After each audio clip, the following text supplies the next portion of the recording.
My dear students, today I am going to discuss about global pressure belt. In your last class only I have started. That day I have discussed about equatorial low pressure belt and subtropical high pressure belt. Today I am going to discuss about subpolar low pressure belt.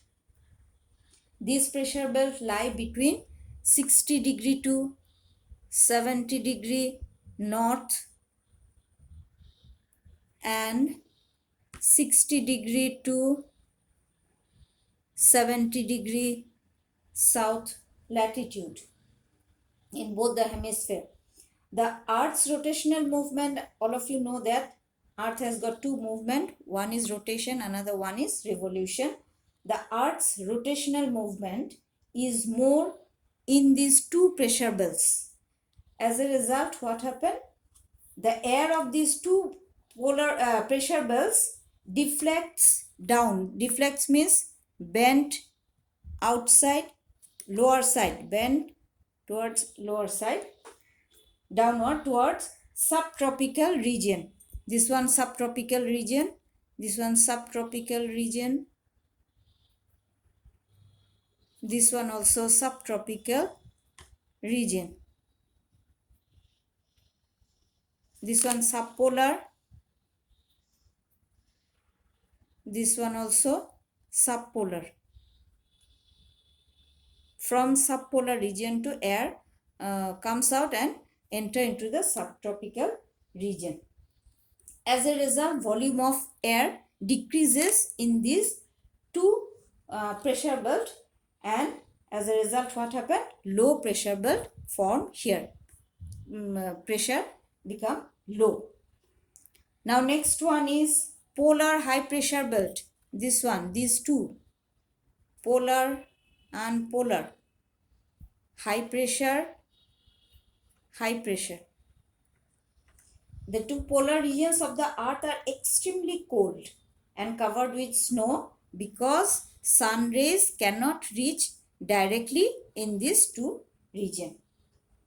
As the environment is extremely cold, so no water vapor remains here. In this two region, no water vapor remains here. The water of this region remains deposited in the form of ice. As a result, atmosphere of these two regions are heavy and air pressure remains permanently high. Here in these two regions, permanently high pressure develop. Hence, these two parts of the earth is known as polar high pressure belts. Now from this discussion we have got that latitudinal extent of both the pressure belts in both the hemisphere are same. Here also you see 60 to 70, here also 60 to 70. Equatorial low pressure belt also 10 degrees north to 10 degrees south. Here also 25 degrees south to 35 degrees south. That means they are almost same in both the hemisphere, but there exist some differences among these two pressure belts depending on the location and situation of water and land cover of the earth. In these areas, if water mass is there, pressure difference occur between land and water. For example, despite being located in the same latitude, there is difference of pressure between land and water areas. Under such condition, a number of small pressure cells develop. Some, though it is high pressure belt, some low pressure also develop here due to land and water body. These pressure cells change their location in winter and summer. So you have got up to this much. Number 4 is subpolar polar high pressure belt. You have got polar high pressure belt. These are the 4 pressure belts of the earth. Now you see the definition of wind. Page number 33. Definition of wind. Our atmosphere is made up of different types of air. All of we know that atmosphere is made up of air. The air never remains static That means it never remains fixed in one place. It moves from one place to another. This moving air is called wind. Wind. That means moving air is called moving air is called wind. Generally, air moves parallel to the earth surface, this way. Parallel to the earth surface, air moves. But basically, air movement is of two types. Air movement is of two types.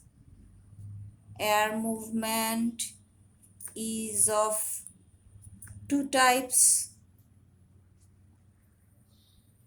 First one is horizontal movement. Horizontal, and second one is vertical. Second one is vertical movement. According to the definition of meteorology, when air moves parallel to the earth surface, that means this way, when air moves horizontally, it is called wind. On the other hand, when air moves vertically this way, when air moves vertically this way, it is called vertical air movement, vertical wind or current. This one is called wind and this one is called current.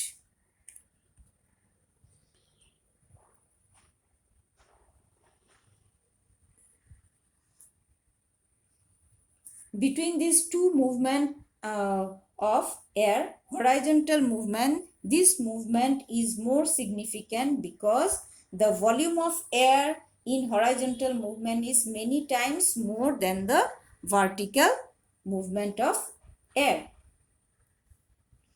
So actually wind is very important in the atmosphere because due to wind only different phenomena in the atmosphere like transfer of heat from one place to another, moisture and other physical characteristic of the atmosphere from one place to another occur. So up to this much today. Next day I will discuss about factors of origin and movement of wind.